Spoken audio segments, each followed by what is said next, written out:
श्री कृष्ण मणि। एक बार भगवान श्री कृष्ण बलराम जी के साथ हस्तिनापुर गए।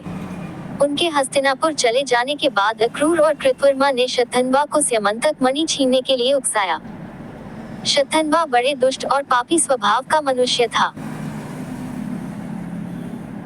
अक्रूर और कृतवर्मा के बहकाने पर उसने लोभवश सोए हुए सत्राजित को मौत के घाट उतार दिया और मणि लेकर वहां से चला गया।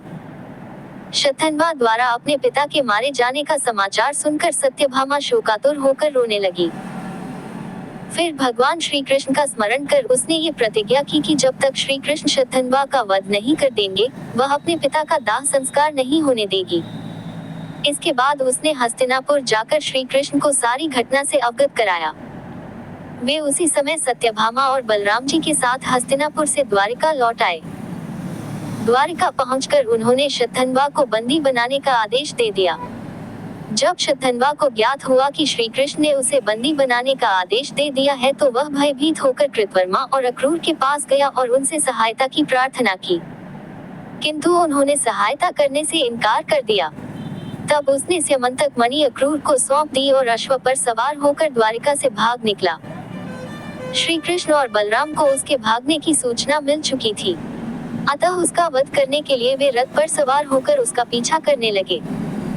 उन्हें पीछे आते देख शतधन्वा भयभीत होकर अश्व से कूद गया और पैदल ही घने वन की ओर दौड़ने लगा। तब श्री कृष्ण ने सुदर्शन चक्र से उसका मस्तक धड़ से अलग कर दिया। इस प्रकार दुष्ट शतधन्वा का वध कर उन्होंने सत्यभामा की प्रतिज्ञा पूर्ण की। शतधन्वा की मृत्यु का समाचार सुनकर कृतवर्मा और अक्रूर भयभीत होकर अपने परिवारों सहित द्वारिका से चले गए। श्री कृष्ण अक्रूर से बड़ा प्रेम करते थे। जब उन्हें अक्रूर के द्वारिका से जाने का समाचार मिला तो वे अत्यंत दुखी हो गए। उन्होंने उसी क्षण सैनिकों को आज्ञा दी कि वे अक्रूर जी को ससम्मान द्वारिका वापस ले आए। शीघ्र ही अक्रूर को ससम्मान द्वारिका लाया गया। उनका अतिथि सत्कार करने के बाद श्री कृष्ण प्रेम भरे स्वर में बोले, चाचा श्री, मैं पहले से ही जानता था कि शतधन्वा स्यमंतक मणि आपके पास छोड़ गया है, किंतु हमें उसकी आवश्यकता नहीं है।